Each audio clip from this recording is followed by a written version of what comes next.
Ciung Wanara adalah legenda di kalangan orang Sunda di Indonesia.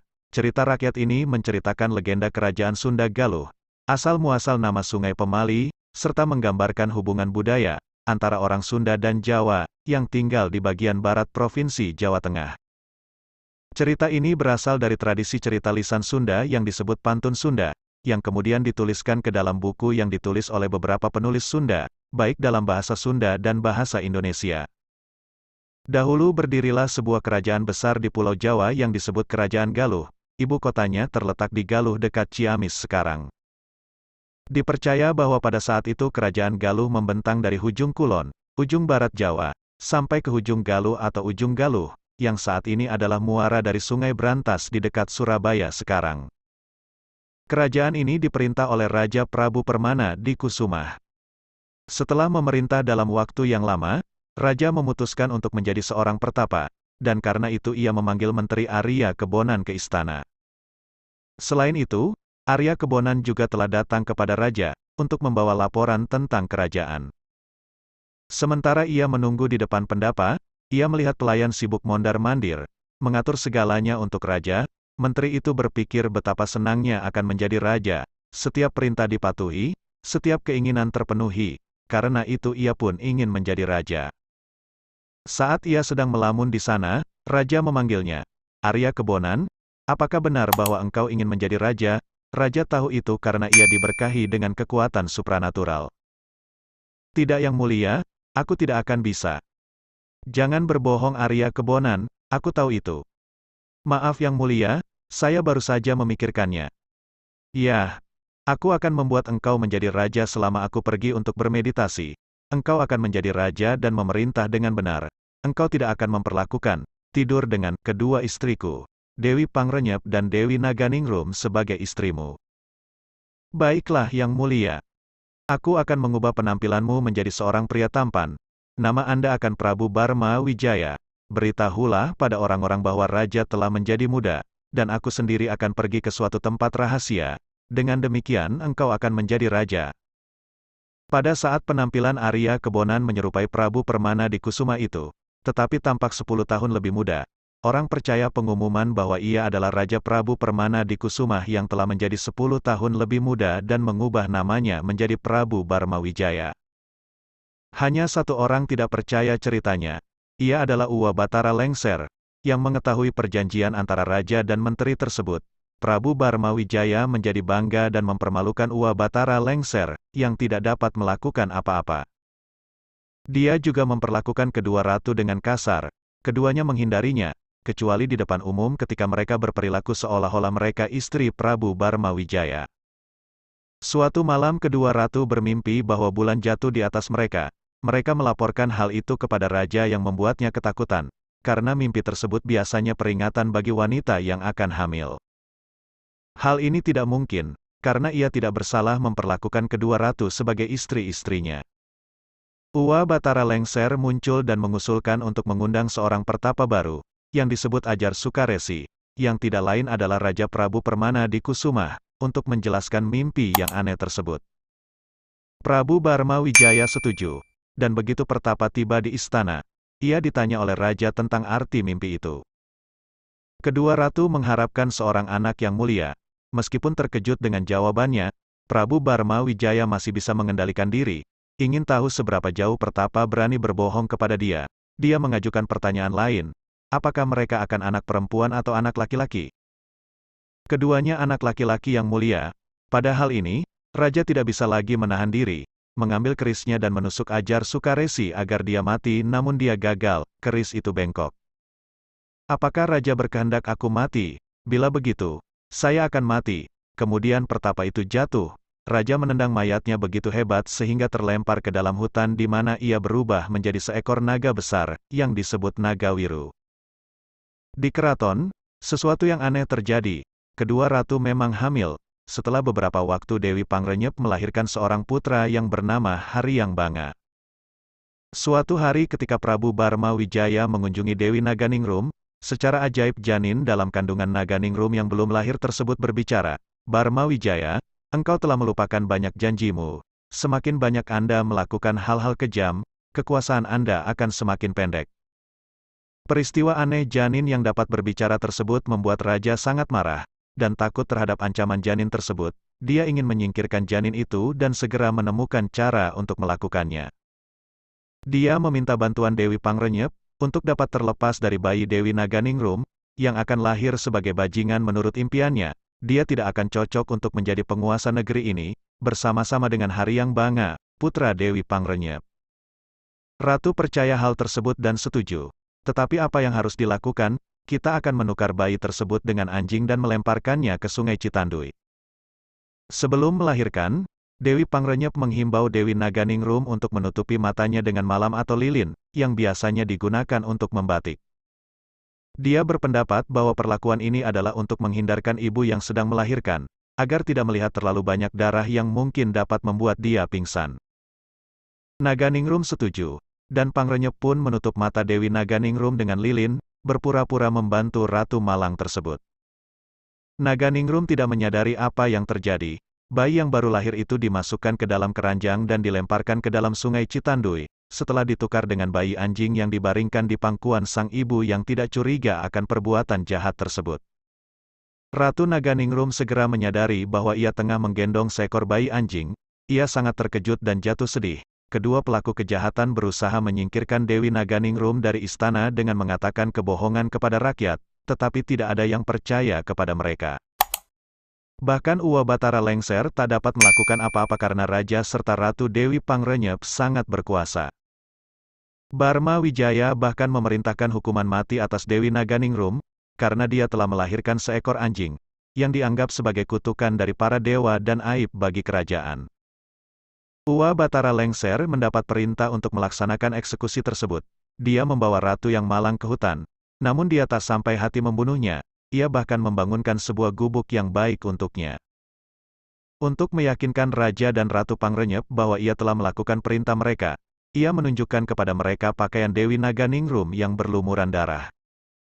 Di desa Geger Sunten, tepian Sungai Citandui, hiduplah sepasang suami istri tua yang biasa memasang bubuk keramba perangkap ikan, yang terbuat dari bambu di sungai untuk menangkap ikan. Suatu pagi mereka pergi ke sungai, untuk mengambil ikan yang terperangkap di dalam bubu, dan sangat terkejut bukannya menemukan ikan, melainkan keranjang yang tersangkut pada bubu tersebut. Setelah membukanya, mereka menemukan bayi yang menggemaskan. Mereka membawa pulang bayi tersebut, merawatnya dan menyayanginya seperti anak mereka sendiri. Dengan berlalunya waktu, bayi tumbuh menjadi seorang pemuda rupawan, yang menemani berburu orang tua dalam hutan. Suatu hari mereka melihat seekor burung dan monyet. Burung dan monyet, apakah itu ayah? Burung itu disebut Ciung, dan monyet itu adalah Wanara, anakku. Kalau begitu, panggillah aku Ciung Wanara. Orang tua itu menyetujui karena arti kedua kata tersebut cocok dengan karakter anak itu. Suatu hari ia bertanya pada orang tuanya, mengapa dia berbeda dengan anak laki-laki lain dari desa tersebut, dan mengapa mereka sangat menghormatinya. Kemudian orang tua itu mengatakan kepadanya, bahwa ia telah terbawa arus sungai ke desa tersebut dalam sebuah keranjang dan bukan anak dari desa tersebut. Orang tuamu pasti bangsawan dari Galuh. Kalau begitu, aku harus pergi ke sana untuk mencari orang tua kandungku, ayah. Itu benar, tetapi kamu harus pergi dengan seorang teman. Di keranjang itu ada telur. Ambillah, pergilah ke hutan dan carilah unggas untuk menetaskan telur itu. Ciung Wanara mengambil telur itu, pergi ke hutan seperti yang diperintahkan oleh sang orang tua. Tetapi ia tidak dapat menemukan unggas. Ia menemukan naga wiru yang baik. Kepadanya ia meminta untuk menetaskan telur. Dia meletakkan telur di bawah naga itu dan tak lama setelah menetas, anak ayam tumbuh dengan cepat. Ciung Wanara memasukkannya ke dalam keranjang, meninggalkan orang tua dan istrinya dan memulai perjalanannya ke Galuh. Di ibu kota Galuh, sabung ayam adalah sebuah acara olahraga besar. Baik raja dan rakyatnya menyukainya. Raja Barma Wijaya memiliki ayam jago yang besar dan tak terkalahkan bernama Si Jeling. Dalam kesombongannya, ia menyatakan bahwa ia akan mengabulkan keinginan apapun kepada pemilik ayam, yang bisa mengalahkan ayam juaranya. Saat tiba, anak ayam Ciung Wanara sudah tumbuh menjadi ayam petarung yang kuat. Sementara Ciung Wanara sedang mencari pemilik keranjang, ia ikut ambil bagian dalam turnamen adu ayam kerajaan. Ayamnya tidak pernah kalah. Kabar tentang anak muda yang ayam jantannya selalu menang di sabung ayam akhirnya mencapai telinga Prabu Barma Wijaya, yang kemudian memerintahkan Uwa Batara Lengser untuk menemukan pemuda itu. Orang tua itu segera menyadari bahwa pemuda pemilik ayam itu adalah putra Dewi Naganingrum yang telah lama hilang, terutama ketika Ciung Wanara menunjukkan padanya keranjang, di mana ia telah dihanyutkan ke sungai. Uwa Batara Lengser mengatakan pada Ciung Wanara bahwa raja telah memerintahkan hal tersebut, selain menuduh ibunya telah melahirkan seekor anjing. Jika ayam kamu menang melawan ayam raja, mintalah saja kepadanya setengah dari kerajaan sebagai hadiah kemenangan kamu. Keesokan paginya Ciung Wanara muncul di depan Prabu Barma Wijaya dan menceritakan apa yang telah diusulkan Lengser. Raja setuju karena dia yakin akan kemenangan ayam jantannya yang disebut Si Jeling. Si Jeling sedikit lebih besar dari ayam jago Ciung Wanara. Namun ayam Ciung Wanara lebih kuat karena dirami oleh naga Nagawiru. Dalam pertarungan berdarah ini, ayam sang raja kehilangan nyawanya dan raja terpaksa memenuhi janjinya untuk memberikan Ciung Wanara setengah dari kerajaannya. Ciung Wanara menjadi raja dari setengah kerajaan, dan membangun penjara besi yang dibangun untuk mengurung orang-orang jahat. Ciung Wanara merencanakan siasat untuk menghukum Prabu Barma Jaya dan Dewi Pangrenyep. Suatu hari Prabu Barma Jaya dan Dewi Pangrenyep diundang oleh Ciung Wanara untuk datang dan memeriksa penjara yang baru dibangun. Ketika mereka berada di dalam, Ciung Wanara menutup pintu dan mengunci mereka di dalam. Dia kemudian memberitahu orang-orang di kerajaan tentang perbuatan jahat Barma dan Pangrenyep, orang-orang pun bersorak. Namun, Haryang Banga, putra Dewi Pangrenyep, menjadi sedih mengetahui tentang penangkapan ibunya. Ia menyusun rencana pemberontakan, mengumpulkan banyak tentara dan memimpin perang melawan adiknya. Dalam pertempuran, ia menyerang Ciung Wanara dan para pengikutnya. Ciung Wanara dan Haryang Banga adalah pangeran yang kuat dan berkeahlian tinggi dalam seni bela diri pencak silat. Namun Ciung Wanara berhasil mendorong Haryang Banga ke tepian sungai Brebes. Pertempuran terus berlangsung tanpa ada yang menang. Tiba-tiba muncullah Raja Prabu Permana di Kusumah didampingi oleh Ratu Dewi Naganingrum dan Uwa Batara Lengser. Haryang Banga dan Ciung Wanara, kata raja, hentikan pertempuran. Ini adalah pamali, tabu, atau dilarang dalam bahasa Sunda dan Jawa, berperang melawan saudara sendiri. Kalian adalah saudara, kalian berdua adalah anak-anakku yang akan memerintah di negeri ini. Ciung Wanara di Galuh dan Haryang Banga di timur sungai Brebes, negara baru. Semoga sungai ini menjadi batas dan mengubah namanya dari sungai Brebes menjadi sungai Pamali, untuk mengingatkan kalian berdua bahwa adalah pamali untuk memerangi saudara sendiri. Biarlah Dewi Pangrenyep dan Barma Wijaya yang dahulu adalah Arya Kebonan di penjara karena dosa mereka. Sejak itu nama sungai ini dikenal sebagai Cipamali, bahasa Sunda, atau Kali Pemali, bahasa Jawa, yang berarti, Sungai Pamali. Haryang Banga pindah ke timur dan dikenal sebagai Jaka Susuruh. Dia mendirikan kerajaan Jawa dan menjadi Raja Jawa, dan pengikutnya yang setia menjadi nenek moyang orang Jawa. Ciung Wanara memerintah kerajaan Galuh dengan adil, rakyatnya adalah orang Sunda. Sejak itu Galuh dan Jawa makmur lagi seperti pada zaman Prabu Permana di Kusumah. Saat kembali menuju ke barat, Ciung Wanara menyanyikan legenda ini dalam bentuk pantun Sunda, sementara kakaknya menuju ke timur dengan melakukan hal yang sama, menyanyikan cerita bersejarah ini dalam bentuk tembang. Legenda ini adalah cerita rakyat Sunda untuk menjelaskan asal nama Sungai Pamali, serta untuk menjelaskan asal-usul hubungan orang Sunda dengan orang Jawa, tentang dua bersaudara yang bersaing dan memerintah di pulau yang sama. Dari cerita ini jelas terlihat bahwa kerajaan Sunda, kerajaan Galuh, lebih tua atau lebih awal berdiri dari kerajaan yang didirikan di wilayah Jawa Tengah dan Jawa Timur.